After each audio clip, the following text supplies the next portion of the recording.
Hello, welcome to Podcast First Player, episode 268. I'm one of your hosts, Cal, and as always, I'm joined by a man who says with the rise of self-driving vehicles, it's only a matter of time until we get a country song where the guy's truck leaves him as well. It's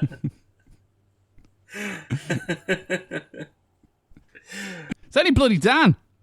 Bonjour. Bonjour. How are thee? Good. You right? Yeah, not too bad. Got a headache, but other than that, tip-top. Good. Got some horrible news, Dan. Oh, good. Well, this should cheer me right up, shouldn't it? Well, it doesn't really affect you directly, but... Oh, good. Sony are going to lay off 900 PlayStation employees and shut down the London studio. Bloody hell. Yeah. So Sony has announced a significant round of layoffs affecting around 900 staff members, which is about 8% of its global PlayStation workforce. The layoffs affect a number of PlayStation studios, including Insomniac, Spider-Man, Naughty Dog, Guerrilla, Firesprite, and most significantly, the entirety of PlayStation London studio. Alongside the layoffs, a number of in-development games have also been cancelled. Do we know what they were? I know one was a Twisted Metal remake, but the other ones I'm not too sure of. I mean, no one's really clamouring for that anyway, so it's not a huge loss, I guess.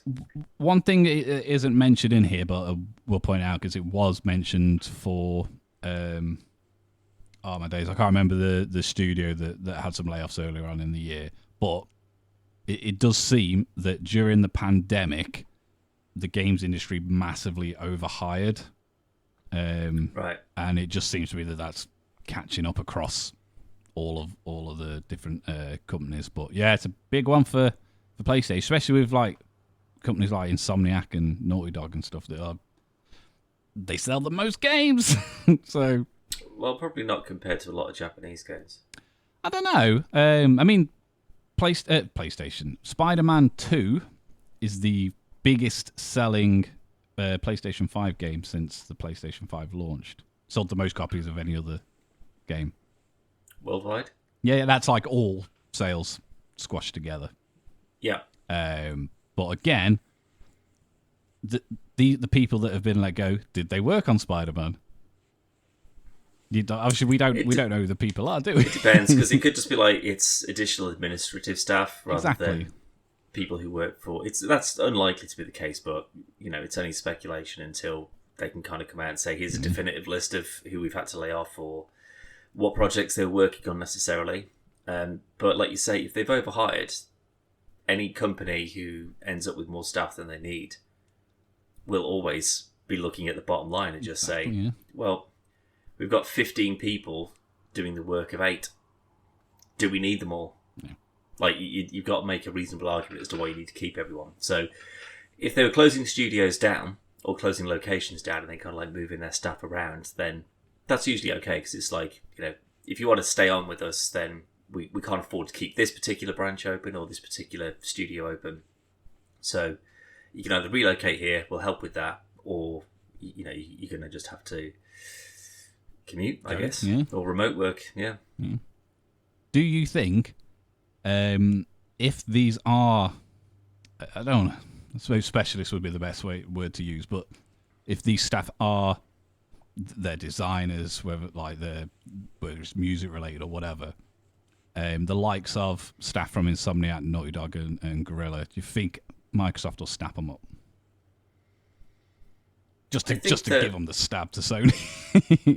I think with any of the sort of the newer, it seems to be of recent years. It's when like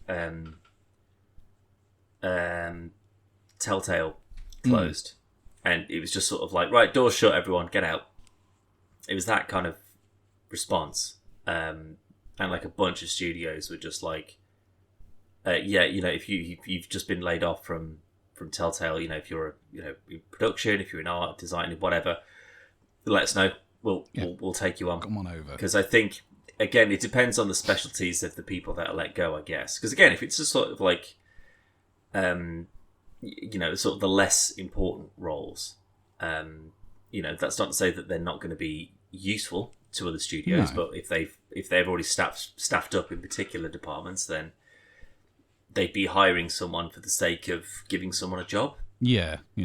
Which doesn't make a huge amount of business sense. They'll just be in the same position again in X years' time, where they'll have where too they've many got to staff. do it. Yeah, they'll got to do it themselves. Yeah, maybe. I'd like to think that they would be picked up very quickly. Again, if you come from a pretty decent background in that kind of world, and you've got studios like that on your CV, who wouldn't want to take you?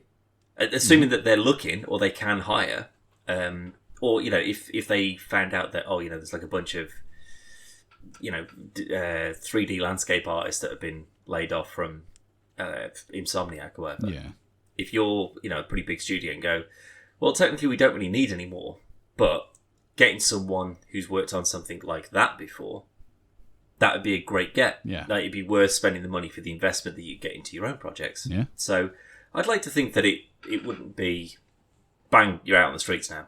No. Like someone would, and I imagine this is like a very close-knit kind of community anyway. So, they've all got sort of various friends and contacts who work for other studios, who could just sort of, put the feelers out and just say, I've been let go. If anyone else is looking for something like this, let your companies know, and we can talk.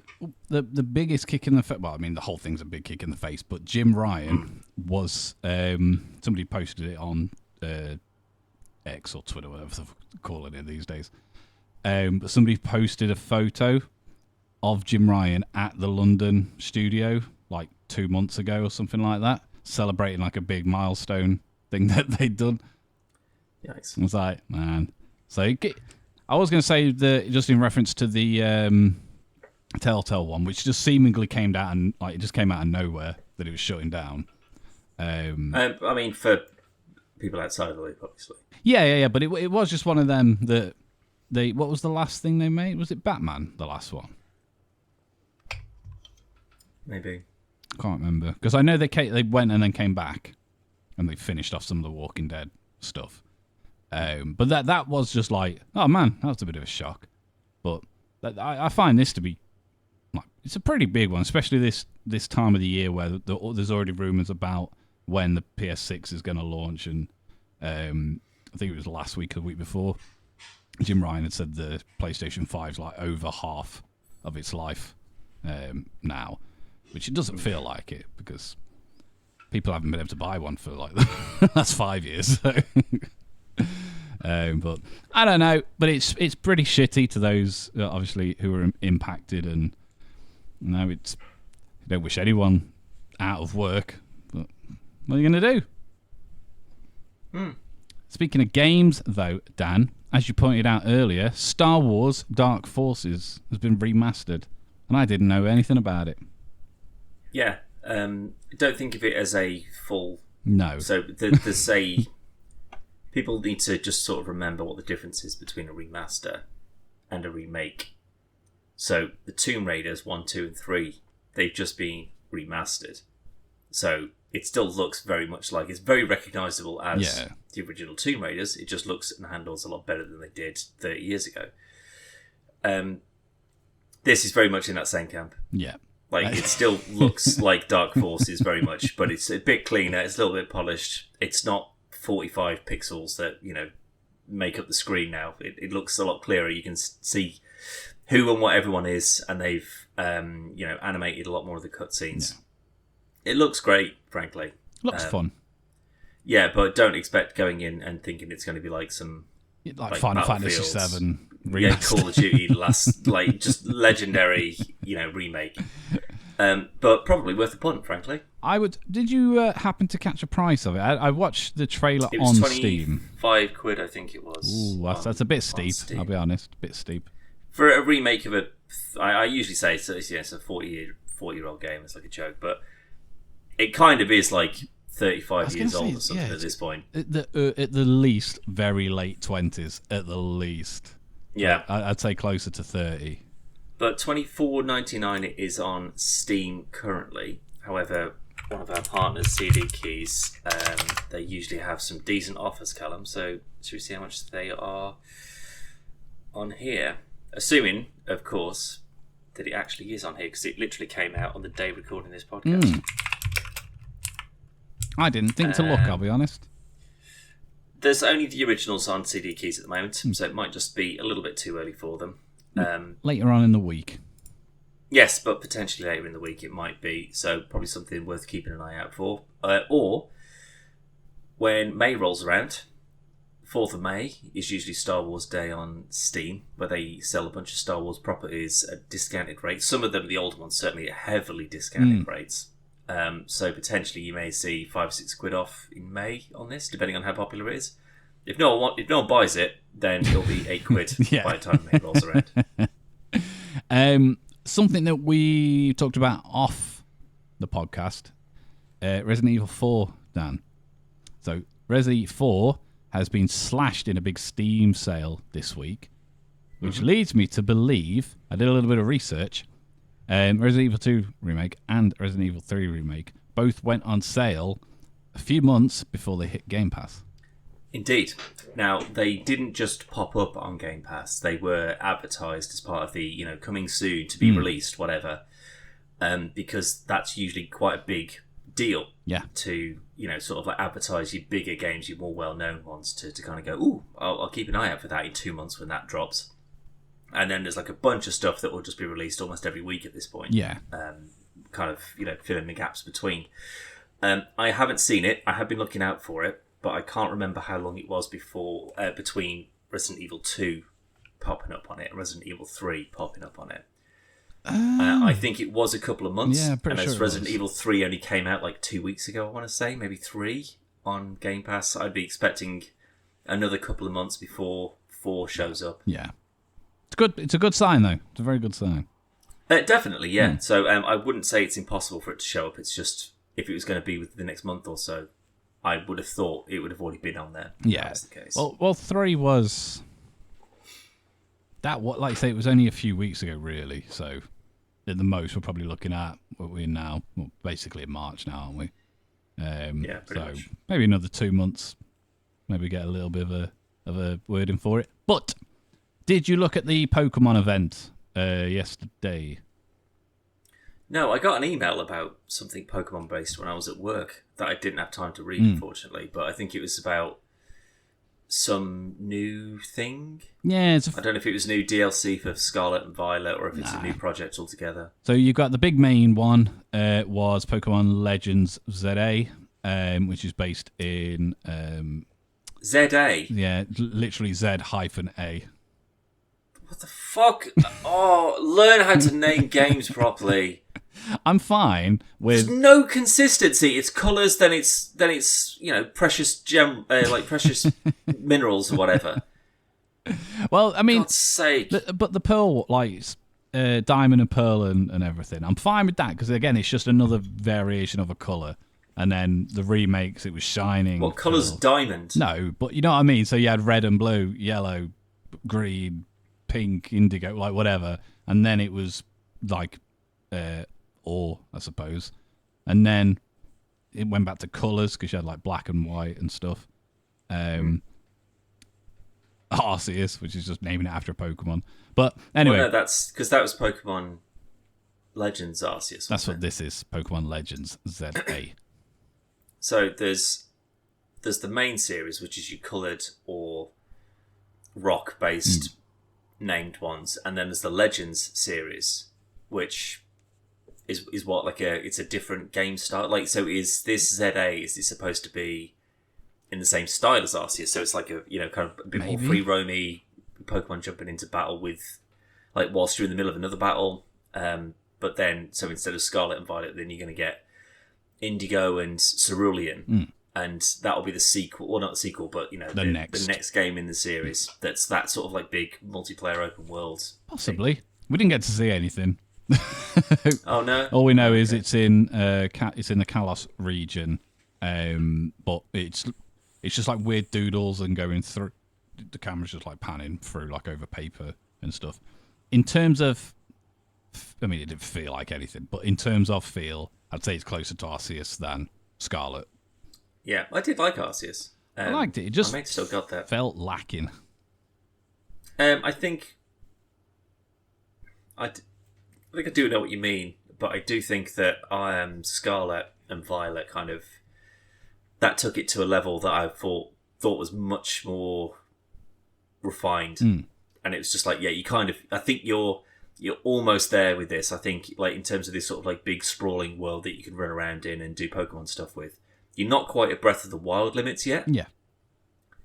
And then I played Pal World, and I was like, oh man, this is the kind of thing that you could be doing. And there's not a huge amount to Pal World, because there's obviously a huge map. There's a bunch of different pals, but nowhere near as many as there will be in a Pokemon game. And then there's all the building and the crafting and the slavery stuff that you've got as part of Pal World. But then if you took that out of like a Pokemon game, but introduced like a bunch of sort of like mini games, or like stuff that you can do with your Pokemon, like you can play games and dress them up, like like a dressing sim and that kind of stuff, or like a makeup thing and a karaoke thing that you got with like I think Diamond had it, because I've got Brilliant Diamond. Exactly, like, and the stickers and stuff, like that sort of side of things is really kind of cool, because it just seems to just engage me a lot more than just it's just fight, gym, fight in the wild, then gym, and then you Elite Four, and then you're done. In Scarlet and Violet, obviously you got the picnic part where you're making sandwiches and stuff like that. You could state the same kind of elements as Pal World without the slave part of it, but you're cooking a thing. Here's a Charmander. He can heat the pot up and stuff like that. You can like use the Pokemon to do the chores without it being slave like labor. Well, like you could still send them off on missions though. You could go to the Poké Center and in Sword and Shield, you could go to the Poké Center and send them off to do a mission. Yeah. So they go off and like get like a bunch of defense training and stuff like that. But I genuinely can't remember if you could do that in Scarlet and Violet. No, I don't think you could. No. But what you could do was throw them out the ball, and they would attack to get like extra XP and stuff while you're just walking around. And if you take out a lot of the stuff of Pal World, obviously it's going to free up more resource to do the more Pokemon-esque things. Pal World's such an obscure game because it's the perfect Pokemon game. To a point, it's still in beta and is broken in a lot of ways, but just that feels more Breath of the Wild than Scarlet and Violet does. But it's taking the elements from both though. Yeah. So it's taking the sort of the battling system and the kind of collecting and moves and power ups and the balls and all that kind of stuff. And then it's taking the big open world exploration, but without the puzzles of Zelda. It's got the dungeons instead of the puzzles. To kind of go in, do a bit of XP grind, get some extra resources, fight the boss, capture the boss. And like a dungeon element to a Pokemon game would actually be pretty good. So it's like the crystal events and things like that, where you just sort of team up and then you fight. But it does always seem to just be, it is the same thing. It's just a different Pokemon. Go into a cave, it's a different one in there. It terrorizes or whatever you call it, or Dynamaxes. You grind it down, you capture it, and then off you go. Like there's not a huge amount more to it. They've done. This is the new. It's basically Apple, where they look in this instance they look at Digimon and go, Digimon's doing all this stuff, and this monster RPG game's doing this stuff. So this is the new thing. It's not really the right thing to do in terms of the franchise. Like, I hate Dynamax. I hate the stupid crystal bollocks. It just give me a decent fight. That's all I want. Improve the animations. Make it more I don't want. But it's been 30 years and they still go. Exactly. And it's just sort of like, you can't do anything better than that, really. But when you do, I think it's more in Sword and Shield, but certain moves would have a really cool animation. So for, what was it, Intelli? The Secret Agent one, anyway, Intellion or whatever it was called. And he'd do like a cool sniper shot, and it was all like proper like over the top, like anime, like, and then he'd shoot. But when the camera pan out, he just went, and that's all it did. And it's just like, just do an actual attack. That's all you got to do. I would rather they focus on that than these raid events with big giant. But they still have to put all of this game on a cartridge that's this big. That's true. But again, just do what you did in Sword and Shield then. Limit the number of Pokemon. Yeah. I think that there's I could forgive that side of it, like the fighting side of it, because it's too synonymous with it now. They might say, well, we can do it, but it would sort of break the illusion of being a Pokemon game if they ran over and literally stamped at each other's eyes or whatever. I don't want that. Yeah. So there's extra features and cool games, and you can go bowling online, and there's a big hub city that you can mooch around in with other people, and you can sell excess Pokeballs and stuff like that. Imagine that. You could go and just go, oh, I've got a bunch of Mega Balls. Does anyone want some of these? And you can just pay Pokedollars, or go, oh, I'll trade you. I've got a bunch of antidotes and medicines and stuff like that I'm not using, that I've crafted maybe. Yeah. Work out an economy trading hub sort of thing. That'd be sick. I'd be down for that. Because that means that it would engage the online stuff more. Because it was fun when we got to play together. But imagine if it was the Arceus kind of multiplayer stuff where you could just be in a fight and, I could just be picking fruit out of a tree or whatever. Yeah. And then, a bunch of his mates show up. You know what Power World's like? You start on one, and if there's a bunch of his mates nearby, they'll all sort of jump in at you. So you did that, and then I could carry on picking, but I just sort of go, well, here's some help. Yeah. And just throw one of my guys who can just go in and jump in and help take him out. I think that, if anything, maybe not in the next game, but certainly the one after that, Power World is probably going to give him a lot to think about. I'll be honest. Shit, this is the most successful game on Steam at the moment. And it was an accident. Did we need to be taking notes? No, I don't think it was an accident. I think they just very, very closely walked the line, and it paid off. Yeah. In all fairness, that's also a game that's on PC and Xbox, which are both significantly more powerful than. Which I don't think is the problem I've always had with it, because it's you're getting left in the dust now, because the games that are coming out on consoles, that are coming out on PC, they are more advanced, and if you want to try and keep up and make it that engaging, that big, that long, you're going to need to be putting these games on something that can hold more. I don't know what's the maximum size of a I'll Google Switch? it now for you. It's got to be 30 gig or something like that. I can't imagine it being much more than that. 40 gig. 40, yeah. But most basic kind of games that are coming out now are 40, 50 at least. But because there is sound design. Some of them will just be poorly made. Yeah. So it'll be 150 gig, but it doesn't need to be. It's just not smushed together properly. There is Nintendo are the ones that they've shot themselves in the foot, because especially, we've done it 3 or 4 times just in this conversation where something's compared to Breath of the Wild. And not just Nintendo, look, PlayStation, Xbox, Sega to a degree. When a company is making a game specifically for a particular platform, it will always be it'll be better optimized. It's going to run really well because it's made specifically for that. But what's happening now with not just Power World, a lot of other games, it's as good as Breath of the Wild in terms of scope and how you can traverse the world, and you can climb this and you can do this, you can do that, but you can also do loads of other things because the PC's got more power behind it. Breath of the Wild, you can build a city that's got a bunch of buds that are running around and doing various jobs in that are all automated. Yeah, whereas because you can dedicate resources figuring all that stuff out in the background. Breath of the Wild was a Switch launch game, and there's the cap, and it's at the start of the fucking console's life. Yeah, on a game that came out on the Wii U, but I've got a feeling, I don't think we'll get it this year, but I think the announcement of a Switch 2 will be this year. Not released. Then it needs to be digital only then. With a memory card booster. So mine, I think I bought specifically because I was just I don't want to just have everything on fucking cartridges. I'll install as much as I possibly can. I'll probably download some games and blah blah blah. Yeah. And plus with the Switch Online and with the Mega Drive stuff and the N64 and the Game Boy games and all that. So I think I bought a 128 gig card for it. because I was like, that's going to last me. Yeah.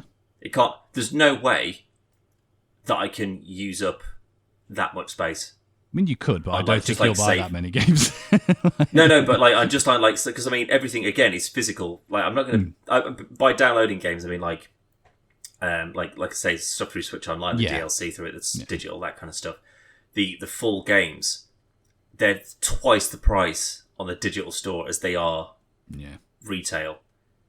There's no way I'm buying those online. That's the worst thing about it. But 128 gig, I could make save games and downloads and all like demos and all that kind of shit. That will cover me for life, basically. There's no way I can use that amount. Even if you buy a new Switch, like you break the one you've got, you buy a new one, you just put the card in. Exactly. You've just got all your stuff. Yeah, Easy. all I need to do is just reinstall some of the basic files that the game needs to do for updates and stuff. Yeah. But if they said that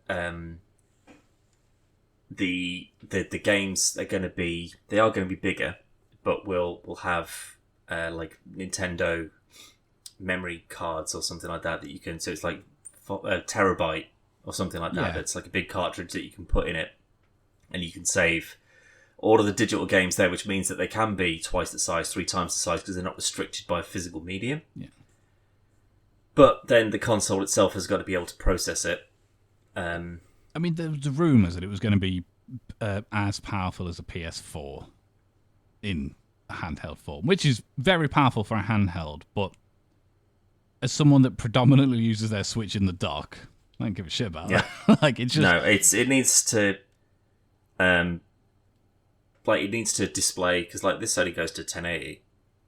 Yeah. So I need to output something better than that to be worth another purchase. The problem they've got at the moment, that I see with Nintendo, they've done it again with how they had it with the Wii. Like, the Wii was massively successful.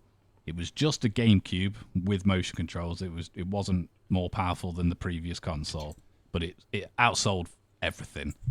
And then, but it's because it was easy to use. It had the motion controls, which was a new development. Exactly. And the Switch has still got that. But there's nothing new other than the games itself that's been brought to the table. No, well, it's more that it's the equivalent of a Game Boy and a console as well, and so it's like you Switch basically.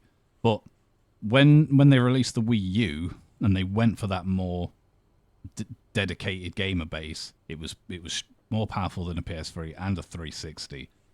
I think a lot of the problem was the marketing. Wii U, it's a bad name, just saying. But after that, obviously they took a punt then on the Switch, which I think bettered the Wii U in terms of, like, you had the tablet controller for the Wii U, but you could only use it in the living room.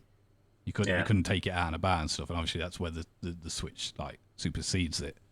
But I think they are just going to continue to toe the line, so it'll be more powerful than this one that's out now, but it's not going to be as powerful as a PS5 or a Series X.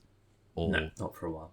I think what they should do realistically is look at something like a Steam Deck that isn't as good as a PC, but it can play GTA 5. It can play The Witcher much better than the Switch could play The Witcher. But yeah. And then, but do the same kind of thing where when you put it into the dock, it gives it that little bit of extra juice. So maybe while you're out and about, you can only play your games on low, but when it's in the dock, you can play it on medium. I don't expect it to go from that to ultra, but that kind of thing rather than looking. Because you are losing an element of quality with it. Yeah. Things that are the things like ray tracing has obviously been around for about 4 or 5 years at this point as this needs to be the standard now that's included within these new AAA games to say that it looks as good as it can do, and it needs to meet these criteria in order to kind of be classified as it. The Switch, and even a Switch 2, isn't going to be able to do that. It's going to look good for what it is, but it's not going to be the best looking thing on the market. The only thing that they'll have is the goodwill of the franchises they've already got. So your Mario, your Zeldas, your Metroids, your whatevers. But after that, it's trying to innovate those same properties in a new way, because they're not going to be like, oh my god, the Last of Us remake is going to be on this thing, and it's going to be, just as good as like looking at it in a, because it's not. It's never going to be able to, because not at the price they're point, focusing anyway. on. No, Christ, no. I mean, they're not really focusing as much on hardware to compete and beat everybody else, which is the sort of PlayStation, Xbox. That's where they've been for decades at this point now. Is they're trying to one up each other for some reason. And the Switch is just like, no. Whilst we can still milk Mario, and whilst we can create new blobs with faces for Pokemon games, we've got no intention of trying to compete with anyone else. We just do our own thing. The problem with that, though, is it works, and it's still annoyingly so. But I blame the Japanese market for that, because they just go for it regardless. Don't get me wrong. Like I'll typically always buy. I mean, again, I owned a Wii U, so but because they don't focus on that, I think that does just give them an automatic pass. So. Microsoft make a fuck up with something, or PlayStation make a fuck up with something, and everyone's they're pointing out the mistake that they made. But Nintendo release another Donkey Kong game and another Zelda game, and everyone's more forgiving of it, and they don't. I feel like I'm going crazy a lot of the time. Yeah, so I'm just like, another Mario. Like, just come up with something new. Just another Mario, another one, or just another Luigi. But it's like Luigi's Haunted Mansion 6. Luigi's Mansion. I mean, there's only been 3.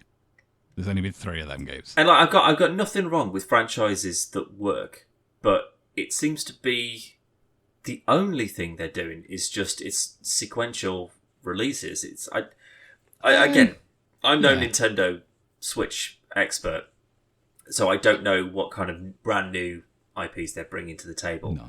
Splatoon, I think, is probably the last one. But we're on Splatoon 3, mate. I could be wrong there. Fun fact, though, Dan. Do you know that was a Mario game to start with? Of course it was. Was it Mario Graffiti or something? No, I don't know what it was actually called, but the original build for it was Mario, Luigi, Peach, and that, doing the same kind of stuff, but they go into the ink and that. And then they didn't want Mario having guns, so then they made the Squidlings for it. And then, coincidentally, they partnered then with Ubisoft to do Mario Rabbids, and he's got a cannon on his hand. Yeah, that's the thing. Again, they'll partner up with Ubisoft and do a Rabbids thing, or they'll partner with Sega and do a Sonic thing. But create some new characters of their own? No, we've got Zelda. We've been milking Zelda for nearly 40 years. I think we could still pump them out. If I was making the billions of dollars that they are, hey, I'm not knocking it again.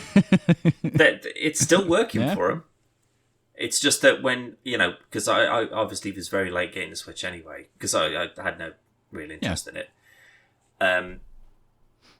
It was always baffling to me as to be like that would be like if they just said here's another Gears of War, here's another Halo, and it's just like Halo 19 or whatever, and it's just like.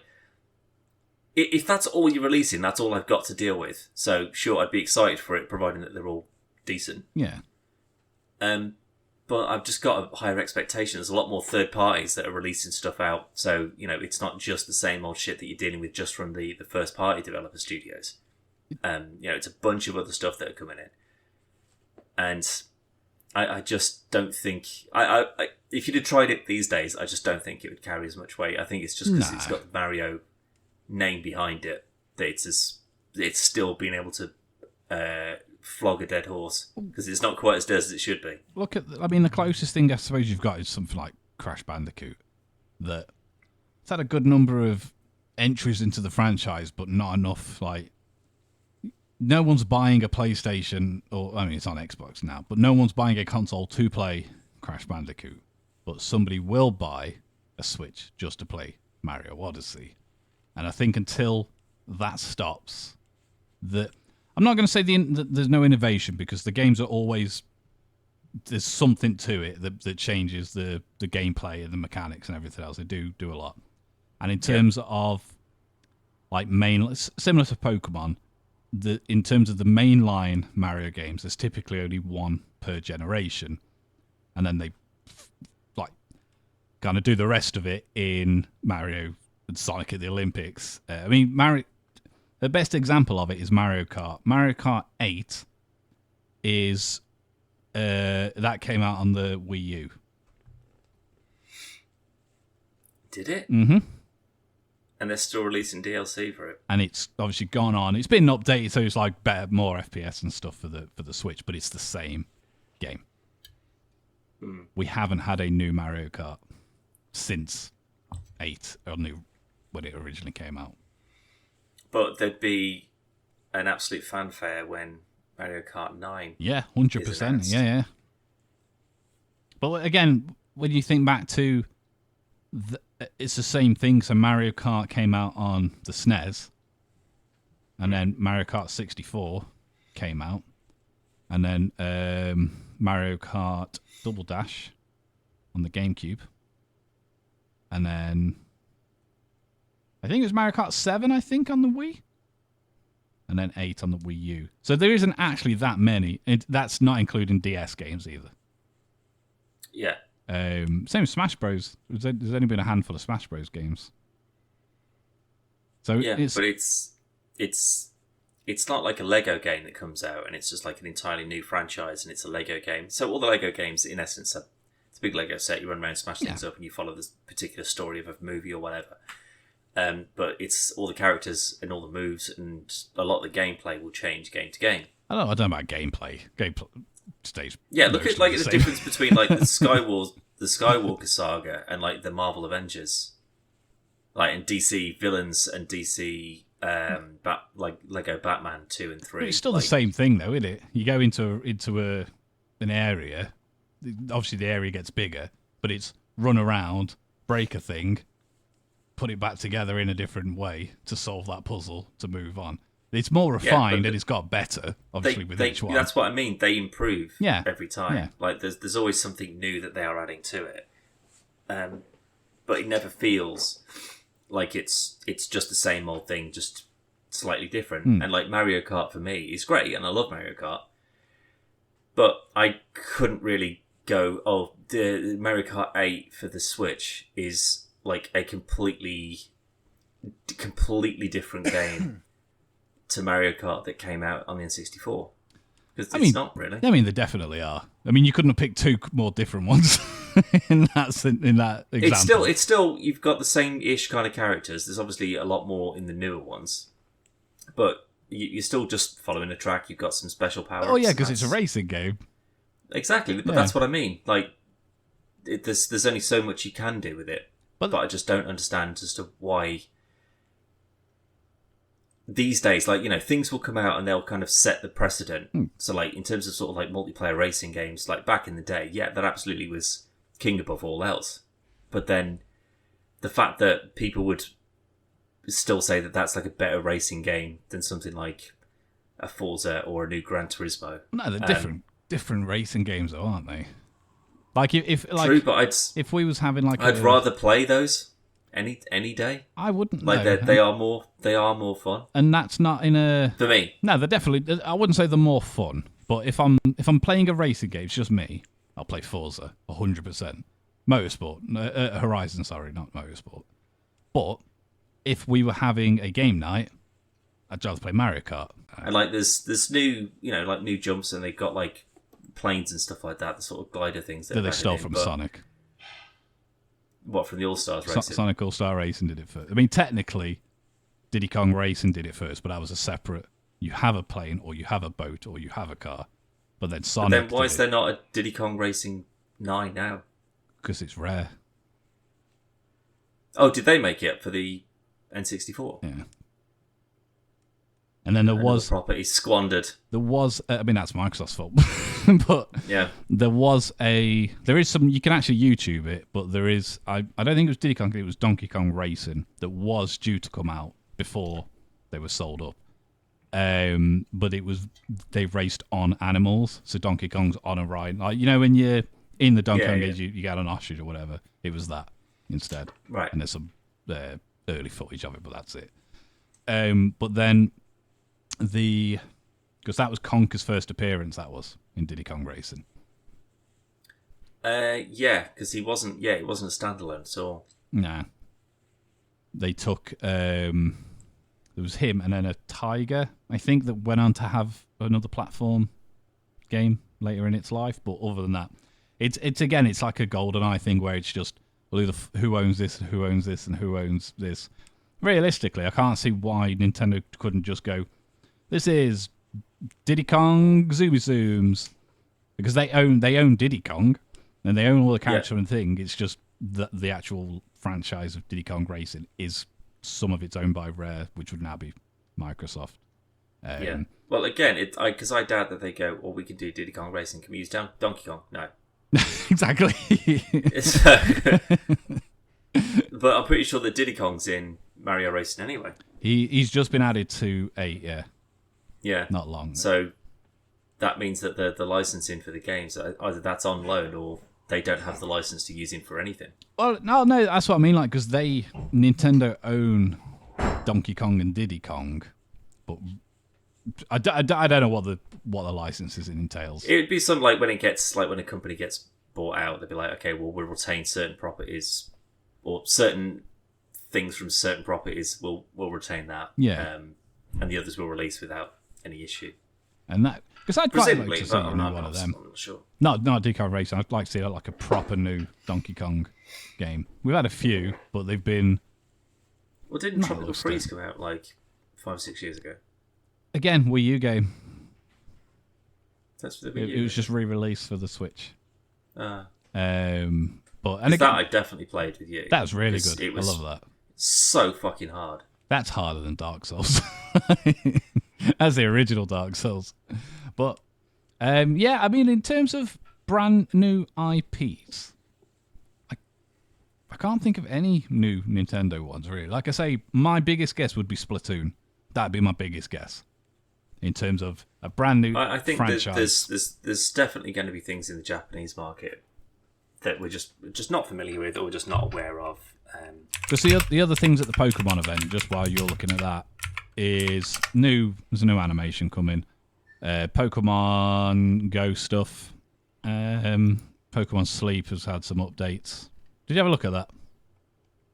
What's that? Pokemon Sleep. No, I've never heard of it. It's an app for your phone and basically monitors your sleep patterns and stuff, and you can catch Pokemon in your sleep depending on how you sleep and stuff like that. Fuck's sake. Sounds fucking ridiculous. Anything to, again, milking it. Yeah.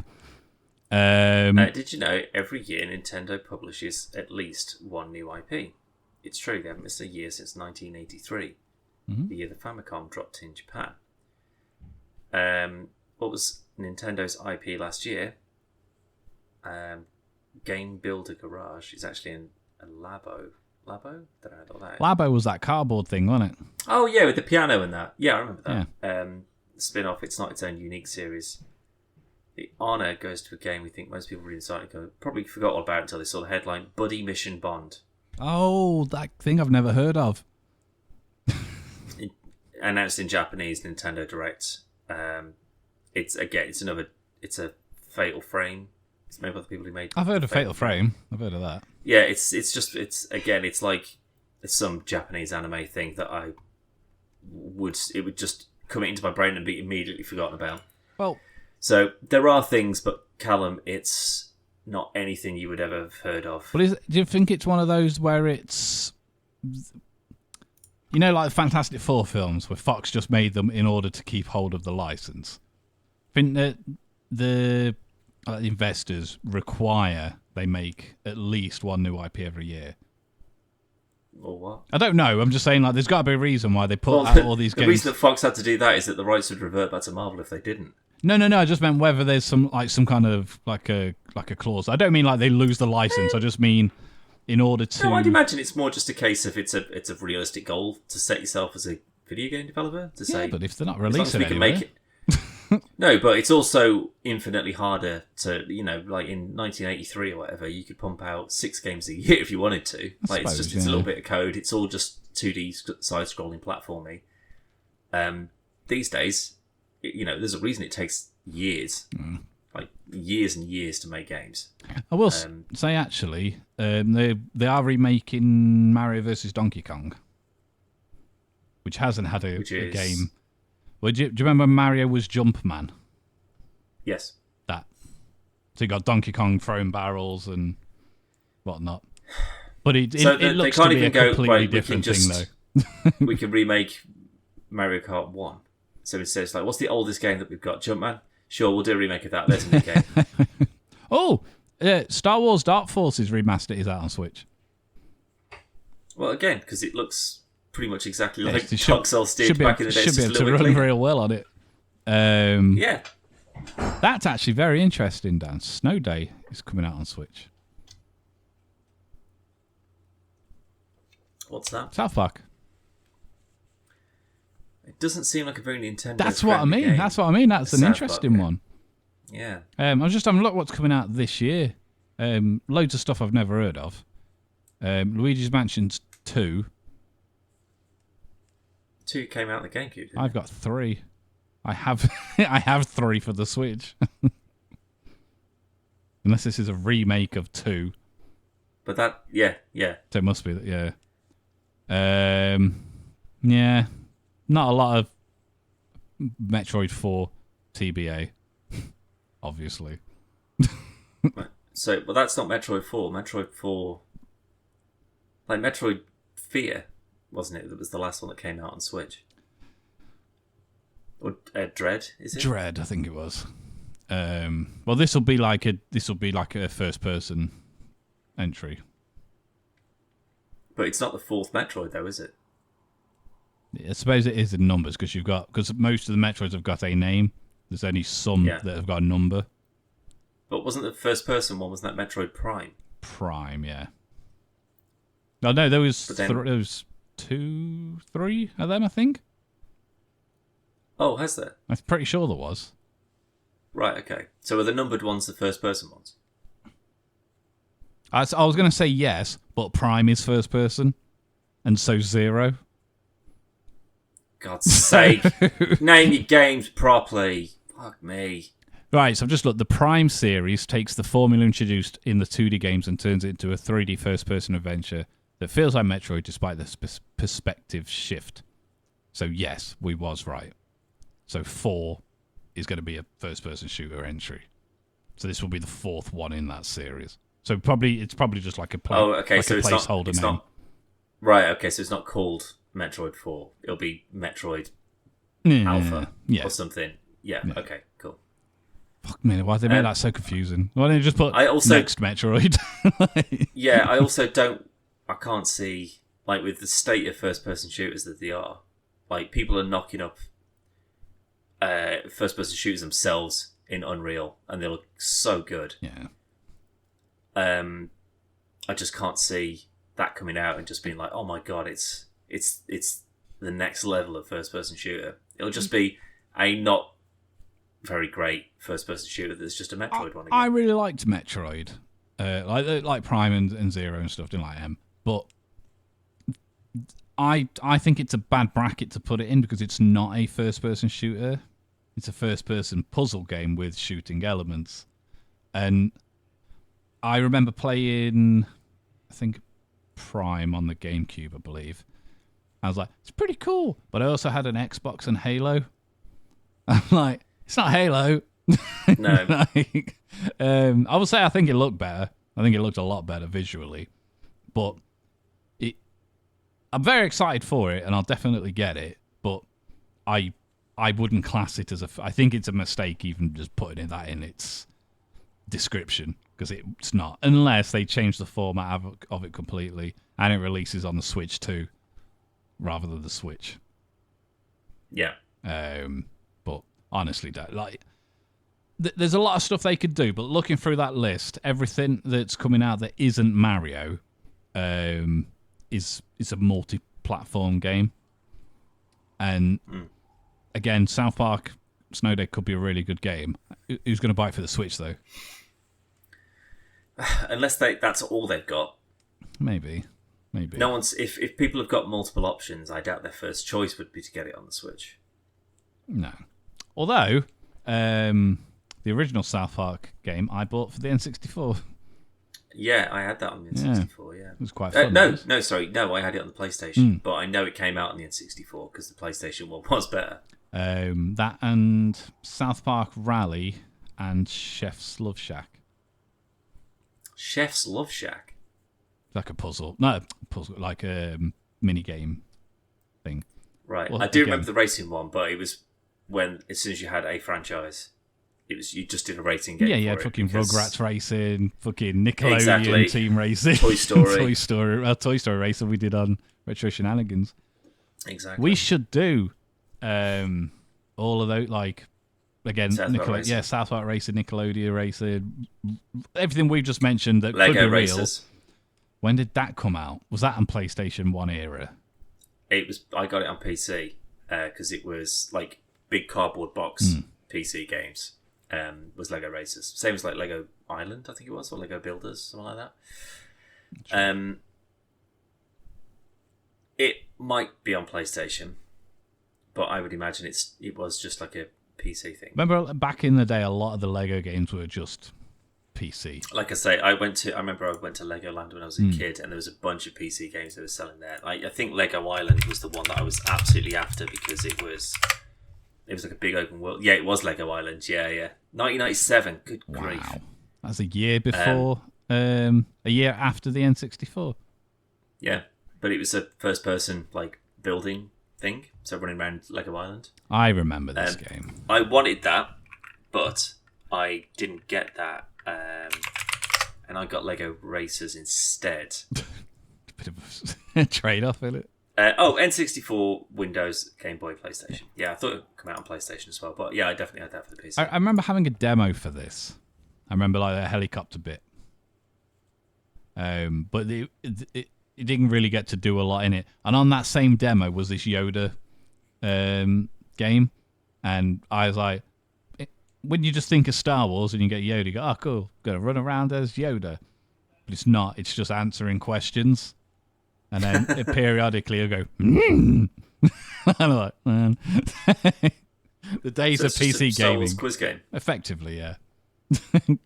And then years later, I had another demo disc that was it was something to do with episode 1. And that was equally as shit. That was bad. But yeah, I remember Lego Island, but I never owned it. But there's a second one, Lego Island 2, Brickster's Revenge. There's actually a Lego game on Oculus, and you can like build cities and stuff, but do Lego and that. Yeah, well, I remember just Lego Island that you could just like get dynamite and throw it through, you blow houses up, stuff like that. I believe. I'm gonna find a video about it. I'm gonna queue it up now. Actually, while I'm thinking about it, I'm gonna see if I can find somebody who's done like a Lego long play. Can you remember the name of the game? That's coming. It should be out this year, and it's kind of like GTA mixed with Lego mixed with Minecraft.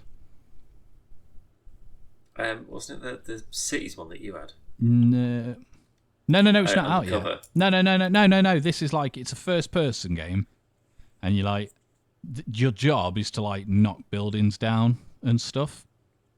But it's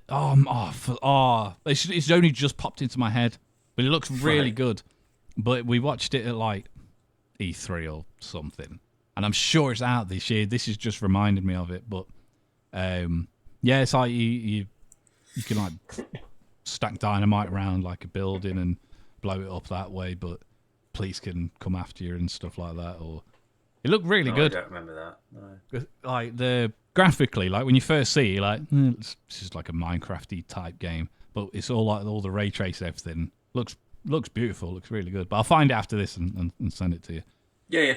But yeah, Lego City they should do another Lego City because that game is real good. Really good. I like that a lot. Well, that was a Wii only thing, wasn't it? It's on everything now, but we've got it for Xbox now. I bought it for Logan, but I had it on. I bought the special edition one that came with a Lego Chase McCain minifig, and I was really happy with it. But again, because it was a game made for the Wii U, that was too much for the Wii U. So it'd be like, it's like Lego, but it's GTA. Just go to this next area, load. And there wasn't quick load times at all. No. It was really fucking off-putting, but it was a very good game. But if you are going to play it for PC or Xbox or maybe even PlayStation. I'm not sure on that one, but it's fun. It's a good game. But unless maybe when we're down Sorry, when we're together next. Just see if you can just get like a whole back catalogue of Lego games. And like, so, let's just take any of your TT Lego games. So like your not like Marvel Lego and your Hobbit Island. and your Harry Potter or whatever, but like your old school Lego games where they were knocking out 10 of these a year. Get a bit of a compendium together of those, and we'll have a little look over them all. Well, see which ones I would have loved as a kid. Why don't we go back as far as we can? Obviously, some things aren't going to run properly anyway because of newer hardware and stuff. But go back as far as we can, play this Lego game, then we play the newest Lego game, then we play the oldest, and then the next newest, and then the oldest, to see how jarring it is going from like... Well, I think the newest one is the Skywalker Saga. Actually, no.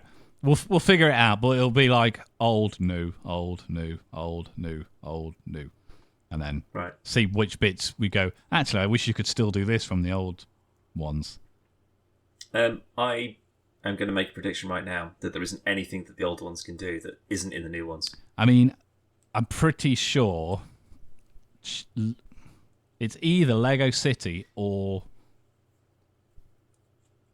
Lego franchise was the first one that had talking. No, there was the Lord of the Rings ones. But they didn't have. That was audio from the movie. That's what I was going to say. They didn't have talking in it. Yeah. They just ripped lines like dialogue straight from the movie and just put it in as talking. That's what I mean. So like your Lego, because I don't think Lego Batman had talking in it. I think it was Lego Batman. Did it? I'm pretty sure it did. Yeah. Honestly can't remember. But yeah, like some of the stuff, like maybe Harry Potter probably didn't. Indiana Jones definitely didn't. Yeah, I had Indiana Jones. Like the Lego I still got it. I forgot about that. And yet there's no update for Indiana Jones. So, with the Skywalker Saga completed, there was a new Lego Star Wars. Yeah. But with Dial of Destiny coming out, or maybe it's because they were like, Machine Games is making Indiana Jones in the Circle of Death or whatever it's called. So the Great Circle, the Perfect Circle. I actually can't remember what it's called. Big Circle. Indiana Jones, the Big Circle. Big Circle. But like they go, well, we can't make another Lego Indiana Jones series because there's like an actual proper Lego Indiana Jones coming out. I'd take a remake that has like additions for Crystal Skull and Dial of Destiny. Yeah, what the hell not? May as well. Imagine doing it. They do a Lego DLC level because they do it on all of them. Like the DC ones, they did like one for Arrow and the Flash and whatever. And they do like a DLC, Indiana Jones and the Great Circle Jerk. But they just take like an iconic level from that and then they just make it Lego and just put it in another game. Why not? I love that. That'd be great. No, I'd be down for another Lego indie game. But like you say, the odds are very slim at the moment because of the upcoming game from... Who the fuck's making it? You've just said it. Machine Games. But I say I'd be happy with just a remake. Just make the... I'll say that. I think it's Machine Games. Well, it's thingy, isn't it? Microsoft. It's the... Yeah. I'm pretty sure they're making it and think it's publishing it. Yeah, I'm pretty sure it's because it's the Wolfenstein guys, isn't it? Yeah. Yeah, Machine. Well, that's their logo. I definitely recognise that. Yeah, it's Indiana Jones. Yeah. What's who's making the Bond game? IO. It's IO, isn't it? Yeah. But again, still no updates on that. Nothing at all on that. James Bond game IO. Yes, still to be developed and published by IO Interactive. Yeah, maybe don't announce it until you've got, you're a couple of years away from showing something because now people will just be like, God, remember the James Bond game that never came out? They did the barrel shot. Exactly. It's too much of a tease. Way too much. Yeah, still no update. No update at all. Just called Project 007. Oh, I did have a look the other day, actually. Speaking of E3 games, for the last night to see what was going on with the last night. Holy shit, yeah. Because that was announced like 5 years ago. It's basically just in limbo at the moment. Fucking hell. Looks it's just not being released. Well, I played the original demo for that that I didn't know existed until we saw the E3 video, like you say, like 5-6 years ago. And that alone's well worth playing. And I'm assuming that's the reason that they got picked up by Microsoft to turn it into a fully fledged game. But I completely forgot all about that. Yeah, because it's one of the most interesting looking things that I wanted to pick up for a long time. But then, it's just nothing coming of it, unfortunately. I know the main guy behind it got in a bit of trouble for something he said on Twitter. And I can't remember what it was. Oh, I saw something on that. Something about that on the wiki page when I was looking at it. It was like, it was part of the whole Gamergate thing. He was saying some dodgy things about women in gaming or something like that. Thought like well, I don't know. I can't remember. And I also don't know if there's any legs to it either way. But it doesn't look like anything's happening with that for the moment. So if that just pops up on Game Pass one day, I'll be very surprised. Do you think if Game Pass existed then, it would have been pushed out the door? Well, it did, didn't it? On Xbox. No, it wasn't ready then. I thought it came out in like 2018. Game Pass? Because it was definitely around by the pandemic. That was 2020. And I think on the Xbox it was out 2017. Yeah. And then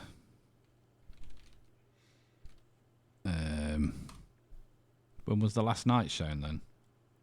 I could have sworn it said like 2018. Oh, it might have been then, if that's the case.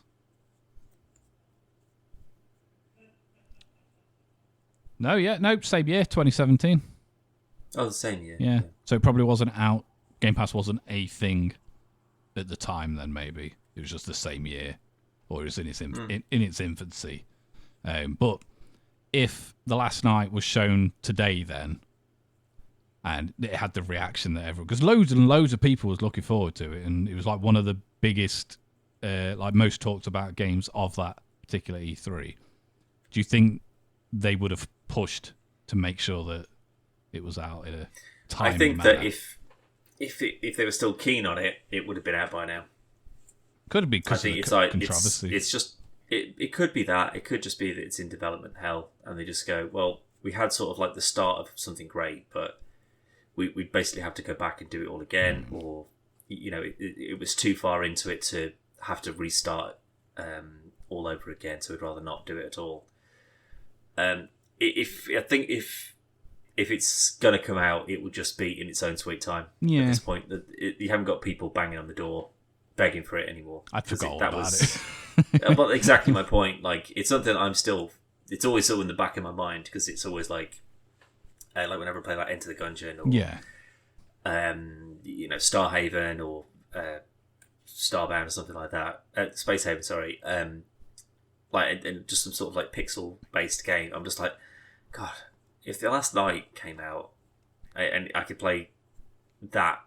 Something like this, but it looked like The Last Night. Oh man, I'd be so happy. It looked amazing. It looked real good. But it's even these days though, because it's been 5 years. It might not even look great anymore.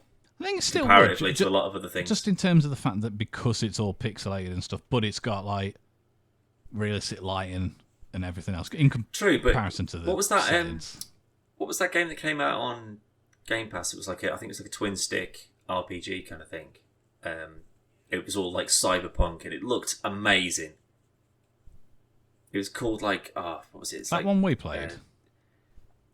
I don't remember if we played it together, but it was like a top-down twin stick. Yeah, well, the sequel to Syndicate Wars.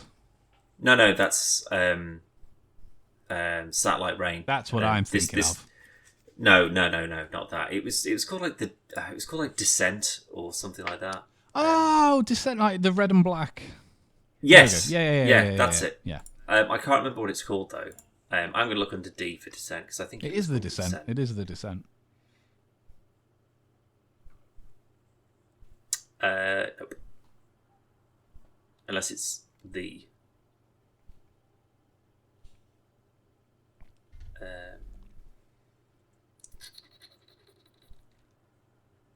The Descent.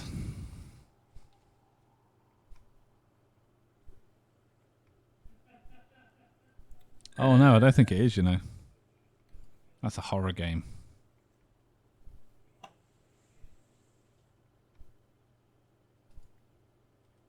No, it's not the Descent. So the one I'm thinking of, like, was it was red and black, and then it had the 3 like silhouette people.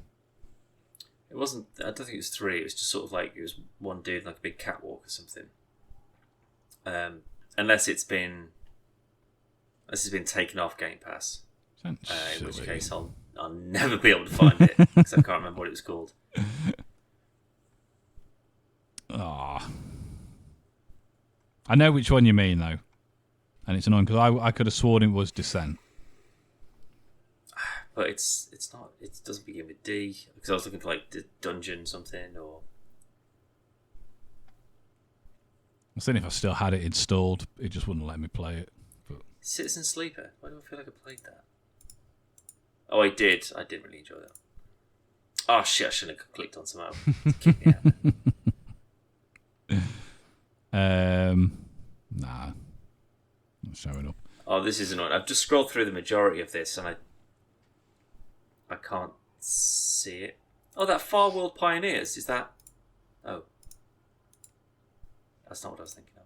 What was the one that looks like it's the Love, Death and Robots? Like first person robot farming. Oh my god. Shooting aliens thing. Looks fucking sweet, whatever it is. I think that's out like next month. That's what we've played, isn't it? No. It's not out. It's not out yet. It's out like. What am I thinking of with the robots? Like the survival game. We did videos on it. Like it's first person game. Yeah. And like the cover I did was Love. It was Love, Death and Bikes or something like that. Love, Robots and Bikes or something. It's Optimus Prime on a bike. Bike? Oh no, you're thinking of Generation Zero. That's what I'm thinking of. Yeah, no, it's not there. Oh, do you mean the farming robots from the what's it called? Suits, the episode. No, oh shit, I can't remember what it's called. But it's like they're on an alien planet. There's like portals that keep opening, like bugs keep running in, and they got giant mechs to kill the bugs. Yeah, Callum, it looks like it's actually been taken off Game Pass now, which is really disappointing because it was pretty good. But my point being is that was just like a top-down thing, but it looked great. Visually. And I just think that, I just think that with the Last Night, if that was to come out today, it probably wouldn't be as impactful because it was like a 2D, it was like a 2.5D, wasn't it? So yeah, it was still like side scrolling, but there was a lot of like foreground and like really interesting pseudo backgrounds. 3D. Yeah, and I've got a feeling that something like that probably already exists at this point. Well, maybe inspired by, but yeah, I mean, it wouldn't be groundbreaking anymore. There'll be loads of indie games that saw how popular and well received the last night was just from the footage that we got at E3. There'll be other ones in there. Like I say, the actual original demo for the Last Night it's available online. You can get it off Itch and Indie.io. I don't think it'll be on. Oh, there's still a page for it on Steam. Planned release date to be announced. There you go. How about though, Dan? Lego Blade Runner. Fuck me, Callum. I take it back. This still does look amazing. That's what I mean. That's what I was saying. It's like because of the art style. It's the same as Minecraft. Minecraft will never not look good because it's not like you mentioned the Tomb Raider remaster earlier. It still looks like garbage. It just runs better. But because of how visually distinctive The Last Night is, it's going to be a long time before it looks bad. No, I'm not saying it looks bad. I just mean that in terms of it would stand alone in terms of how interesting it looked. But after such a long period of time, you'd think that something would have come along that looked very similar, or it would start to fade into obscurity because there's a lot of other things that look that good. That when I was just going on to see if there was anything as part of that, so it hasn't been taken off Steam, which means that it still exists somewhere. It still looks way better than I remember it being, even though I remember it being like looking great. It still looks great. Looks super good. Like I say, I'm going through the screenshots now. Crazy degree. Yeah. And but again, I think a lot of it is because it's the depth of the world. Because obviously, it's majority of what we saw was a side scroller game anyway. But the depth of the city, it looks like a big, massive city. But it's the rain and the lighting effects that on you wouldn't normally see that in a pixel game. It would just be blop, blop, blop, blop, blop, blop. It's raining, but it's not. It's realistic, like rain and lighting, and that's what elevates it for me. Yeah. And again, just looking at these stills, like that's one of the most beautiful games I've ever seen, and I can't believe I forgot all about it.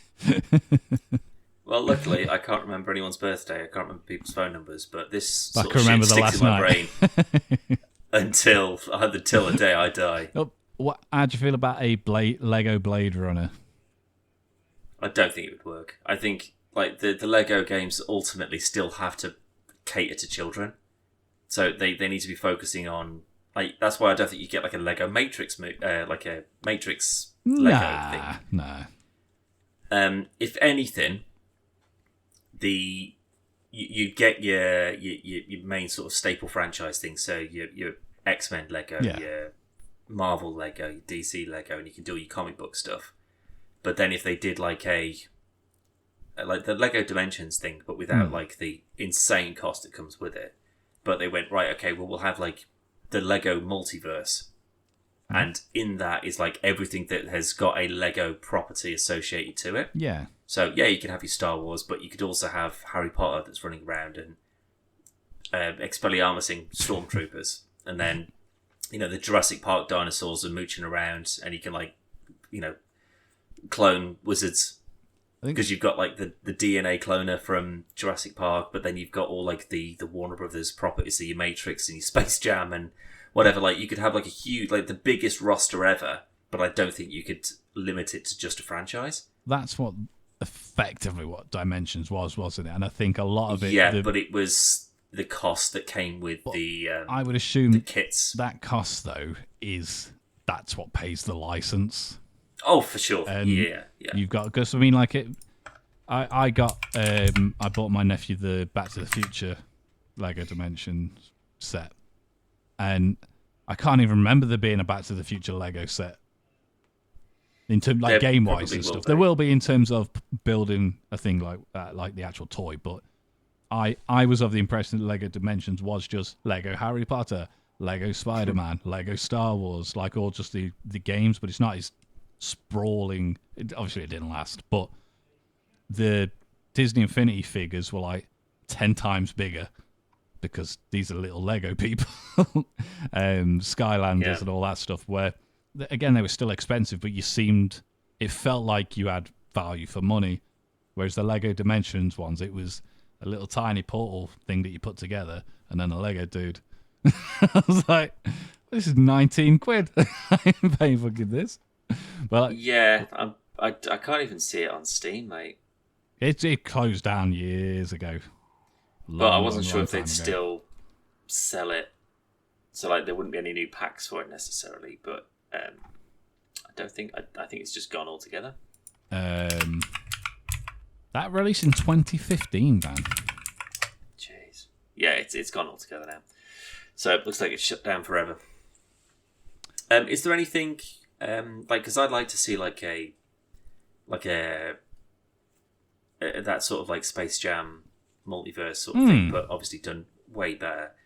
But let's just say that Warner Brothers say, okay, well, whatever properties that we've got, so Mad Max and The Matrix and all that kind of stuff, we've got all of those. If you wanted to make some enormous Lego crossover thing, is there anything that, or outside of that, if they just said, how about we just go and get the Ghostbusters? Yeah. How about we go and get... Well, Ghostbusters was in Dimensions, so there's got to be some scope there for it. But that would be like the original Ghostbusters, though. It would be like... No, not like Afterlife. Original Ghostbusters, Afterlife, Frozen Empire, all of those Ghostbuster movies. Is there anything that you'd like to see pop up in there? In Lego form.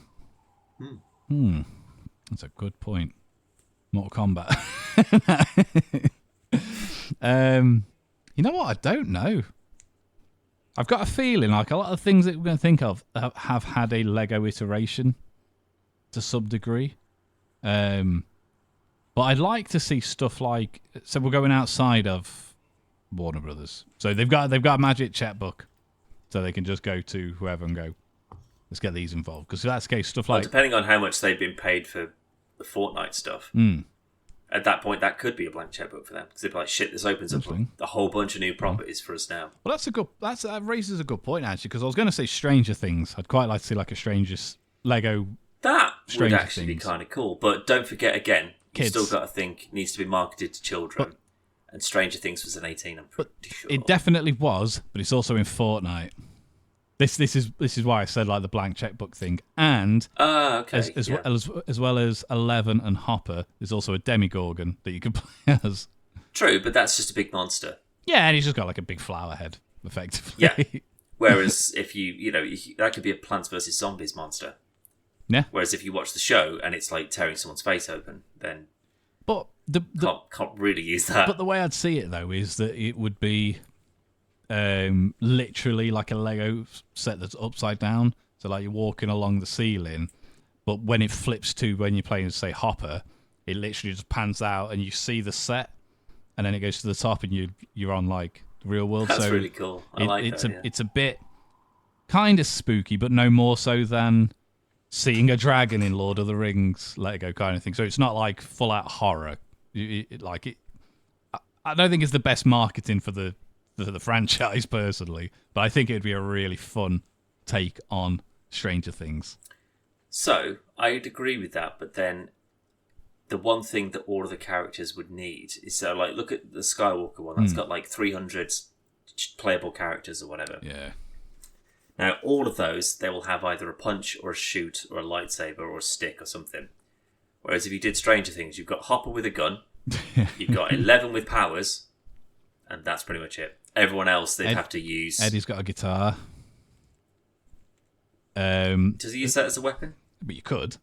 You could swing it around. No, I guess, yeah. But then everyone else is just its children punching. Steve's got his baseball bat. With the... But it's again, this is all they've got all of this for one Demigorgon. Yeah. So what are they going to do in the game? Just break things, I guess. It's just Will stuck in the upside down. It's basically Stranger Things prop hunt. They just got to find him. No, that's stupid. I'd like to see a Lego. I don't know how it would work. But you'd be better off if you got a Lego Netflix deal. So then you could go, okay, well, what do all the properties that Netflix own? Can we do? So you could do a Stranger Things. You could do Sense8. You could do Extraction. Like have a Chris Hemsworth running around with a big machine gun. Because again, he's a murderer. Well, so's Indiana Jones. Effectively, yeah. I would say it's in the same vein, though. He's shot people for nothing. So is Han Solo.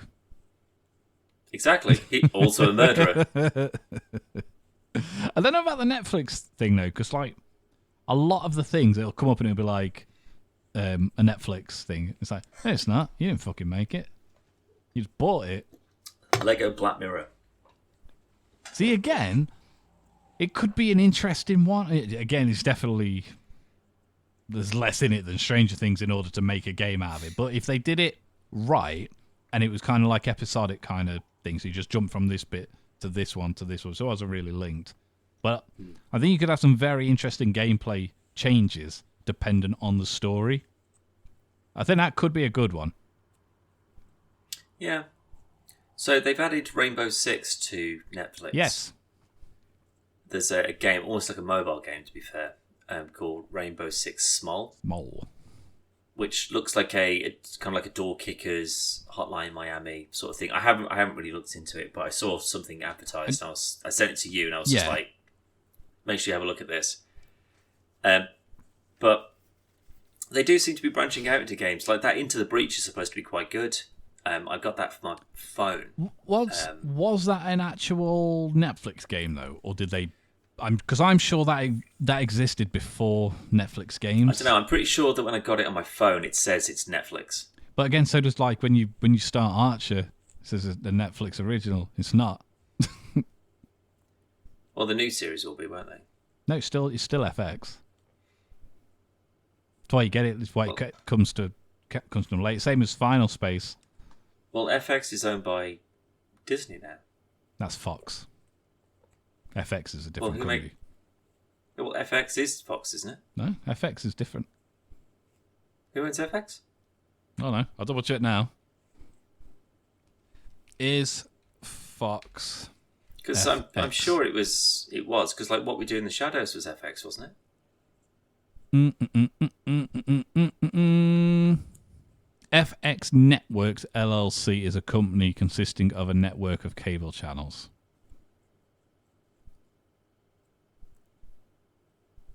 So who owns that? Just looking now. Oh no, it's owned, but Disney do own it. Yeah. Because What We Do in the Shadows is FX, like I say, and that's all on Disney Plus. But in the same breath, though, that means that they don't Archer. No, but that would be my point. Is that if you can't say it's an original, if they'd taken over it and funded it, or produced it or whatever, then yeah, you could say that maybe not your original series, but you could just slap a now owned by if you bought out the rights. Yeah, that's what it should say. Because like Final Space, that came up as a Netflix original, but that was already made well before that. It was streamed on whatever channel Conan's on. It must be like a distribution thing, so they can say if we'll pick it up, but you can't let anyone else have it at the same time, something like that. Maybe. Well, Into the Breach. No, it came out in 2018. Yeah. I could have sworn it came out before Netflix games, but they're getting some. Well, that big Rainbow games. Six, that would make sense actually, because like the Ubisoft obviously have got Captain Laserhawk, so maybe there's some sort of residual partnership there too. Maybe if Ubisoft makes some little mini games, some mobile games, or something like that, Netflix will put it out on the Netflix thing. I still think we need to get a Rayman game based on. Cool, Rayman. Yeah, but just from that universe, not French Rayman. The Fight Club Rayman. Yeah. I mean, they was adding some big games like Oxenfree that went to Netflix games. Yeah, I did see that. Yeah. I think a lot of it is just Love Diaries or whatever, but there is some there was some big ones in there. I can't think of any more, but there was. Have you played a lot of them then? Sorry? Have you played a lot of them? Netflix games? None. No. The Rainbow Six one is the only one that I was just sort of like, it looks actually quite cute and quite fun. Let's have a look. There's a Lego game, Dan. Lego Legacy, Heroes Unboxed. That's available on Netflix games, and it's a turn-based strategy. Okay. Speaking of, I got Midnight Suns the other day. Yes, you did. The Marvel turn-based strategy game, Midnight Suns. We may have to visit that together. I'm pretty sure it's not multiplayer. And I don't think it's something that you'd like, but I think it's something you're worth having a look at, because it is the closest sort of like Marvel RPG game that's come out recently. I like Ultimate Alliance and stuff. It's not like that. No. It looks great. Like it is turn-based, but it's all based on cards.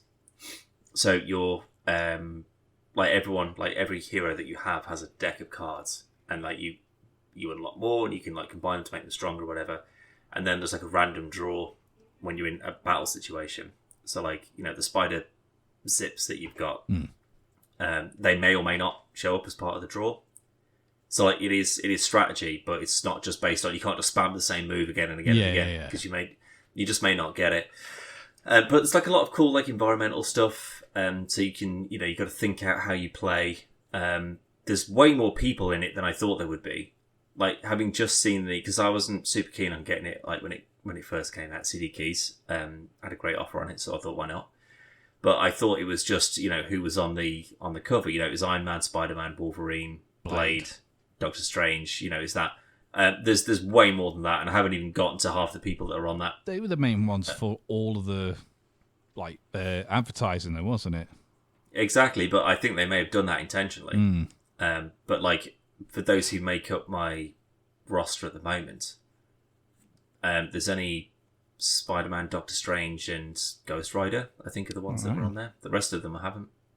There's a few others, and presumably there'll be more throughout the game as well, in addition to the other standard ones that I haven't got yet. Yeah. So there's still like a sort of like, collecting random resources and loot grind and that kind of stuff. But I haven't got bored with it yet, which is definitely a good sign. It's always a good thing.